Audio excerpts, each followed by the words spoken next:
कृषि विभाग पर आए हैं और आपसे हम कुछ जानना चाहते हैं और आपका हम सबसे पहले आपका परिचय पूछना चाहते हैं कि आप कृषि विभाग क्या हैं।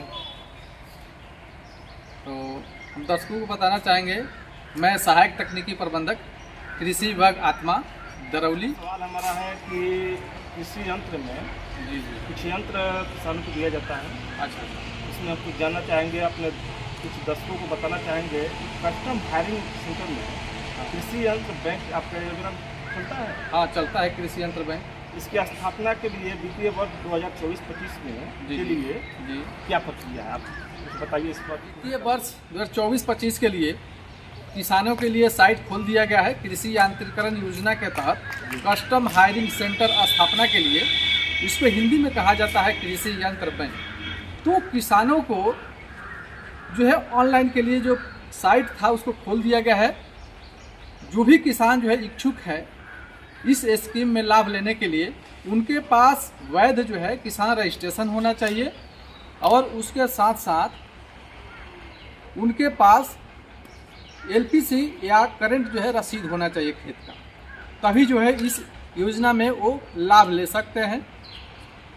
तो सबसे पहले किसानों को यांत्रिकरण योजना का जो वेबसाइट है उस पर जो है ऑनलाइन कराना पड़ता है। हाँ, ये ऑनलाइन जब किसान करा लेते हैं तो उसका जो है वेरिफिकेशन ब्लॉक स्तर से होता है, फिर जिला स्तर से होता है, उसके बाद जो है डीएम स्तर से परमिट निर्गत होता है। तब जो किसानों को वो परमिट दिया जाता है तो उसी से किसान जो है यंत्र की खरीदारी करते हैं। सही बात है आपका। अगर कोई किसान व्यक्तिगत यंत्र लेना चाहता है जी, तो बैंक स्थापित करना चाहता है, तो उसमें कितना प्रतिशत अनुदान आप दे सकते हैं? तो देखिए, अगर किसान जो है दो तरह से अनुदान ले सकते हैं इसमें। एक जो है इंडिविजुअल है और एक जो है समूह के द्वारा है। तो दोनों में मैं बारी बारी से बताऊंगा। जी, किसान लोग जैसे कि इंग्लिश नहीं पढ़ते हैं, जी, जो किसान लोग खेत में काम करते हैं, जी, इंडिविजुअल का मतलब कि उसको हिंदी में थोड़ा बताइएगा तो हमारे किसान लोग अच्छे तरह से समझ पाएंगे। सही बात है, आपका भी कहना मतलब कि जायज़ है। तो इंडिविजुअल का मतलब होता है व्यक्तिगत, माने पर्सनल। जैसे एक किसान है, अगर इनको यंत्र बैंक स्थापित करना है व्यक्तिगत, तो ये भी आवेदन कर सकते हैं। अगर ये समूह बनाए हुए हैं, अगर ये भी चाहते हैं बैंक यंत्र बैंक स्थापित करना, तो ये भी जो है आवेदन कर सकते हैं। दोनों का जो है आवेदन प्रक्रिया सेम है, लेकिन अनुदान की जो राशि है दोनों में डिफरेंट है, अलग अलग जो है अनुदान की राशि दिया जाता है। अगर ये इंडिविजुअल हैं, अगर ये स्थापित करना चाहते हैं यंत्र बैंक, तो इनको जो है विभाग 40% अनुदान देगा 10 लाख की राशि पे। क्योंकि जो यंत्र बैंक की जो राशि निर्धारित की गई है 10 लाख रुपए निर्धारित की गई है, और इस यंत्र बैंक में किसान को कौन कौन सा यंत्र जो है खरीदारी करना है इसका भी मानक है, इसको भी जानना बहुत जरूरी है। तो मानक में क्या है कि जुताई से लेकर के मड़ाई तक उनको यंत्र लेना है और इसके साथ साथ ट्रैक्टर भी लेना है। अगर ये व्यक्तिगत स्थापित करना चाहते हैं तो, और समूह से भी ये स्थापित करना चाहते हैं तो भी दोनों में सेम जो है प्रक्रिया है। तो कहने का हमारा मतलब है कि मान लो कि व्यक्तिगत हुआ चाहे अपना समूह में लोग स्थापित करते हैं, तो उसमें कितना यंत्र लेना है उसको तो किसान को बताऊंगा। वही चीज़ मैं बता रहा था कि यंत्र जो लेना है, जुताई से लेकर मड़ाई तक का यंत्र जो है किसानों को लेना रहता है, उसके साथ साथ ट्रैक्टर भी लेना है। लेकिन अभी मैं बताया कि अगर व्यक्तिगत ये स्थापित करना चाहते हैं तो इनको 40% अनुदान दिया जाएगा, और ये समूह पर स्थापित करना चाहते हैं तो इनको जो है 80% अनुदान दिया जाएगा। समूह कैसा होना चाहिए? तो समूह जो है कृषि विभाग आत्मा से जो है समूह बनाया जाता है, 20 से 25 लोगों का वो समूह होता है। और समूह आत्मा तो मान लीजिए कृषि का ही, जी, कृषि विभाग का ही एक शाखा है आत्मा। जैसे जीविका से समूह बनता है, वैसे ही आत्मा कृषि विभाग से भी समूह बनता है, जो कि हर प्रखंड में जो है ई किसान भवन है, और ई किसान भवन में आत्मा का भी ऑफिस है। तो वहाँ पे जो भी दर्शक इस वीडियो को देख रहे हैं जाकर के संपर्क कर सकते हैं, और पंचायत स्तर के जो कृषि समन्वयक हैं और किसान सलाहकार हैं उनसे भी जो है संपर्क कर सकते हैं। अगर प्रखंड में पहुंचते हैं तो आत्मा का कार्यालय एक होता है, उसमें किसान भवन में आप वहां सहायक तकनीकी प्रबंधक या प्रखंड तकनीकी प्रबंधक से संपर्क करके समूह के निर्माण के लिए बातचीत कर सकते हैं। प्रोसेस प्रोसेस जो है समझ सकते सर, हैं।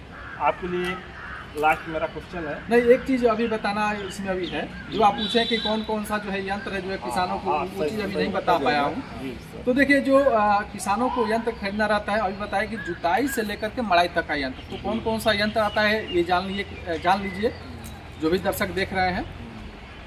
तो पहला जुताई में कौन सा, तो जुताई में कल्टीवेटर और ये डिस्क हैरो आता है, जो तावा, आम बोलचाल के भाषा में लोग उसको तावा के नाम से जानते हैं।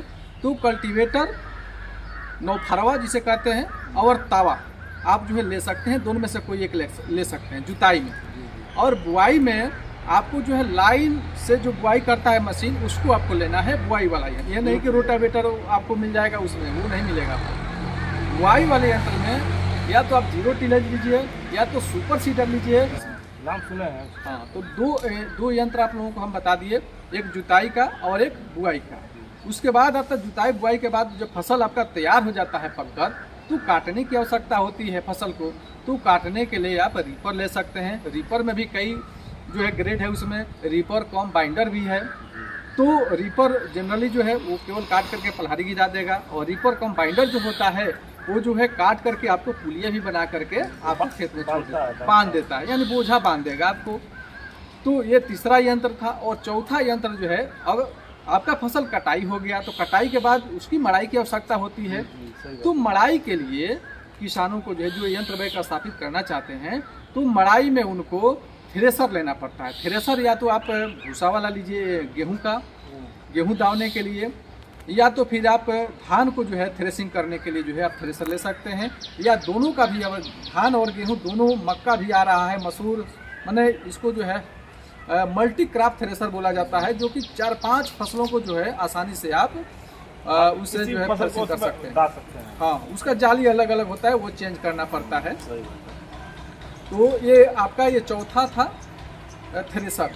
और थ्रेसर के बाद जो है आपका, मैं बोला था कि ट्रैक्टर भी साथ में आपको लेना है। तो ट्रैक्टर वो आपके ऊपर है कि आप 50 HP का लेते हैं कि 35 HP का लेते हैं, लेकिन आपको 35 HP और इससे एबव ही आपको लेना है। कम से कम 35 HP का आपको ट्रैक्टर लेना है, जो मानक में है।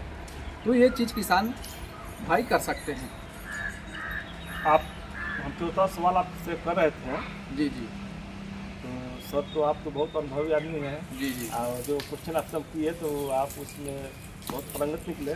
जी। अनुदान की राशि में हमारा चौथा क्वेश्चन है आपके लिए। जी। अनुदान की राशि काट करके यंत्र खरीदारी करने के लिए यंत्र का पूरा पैसा किसानों को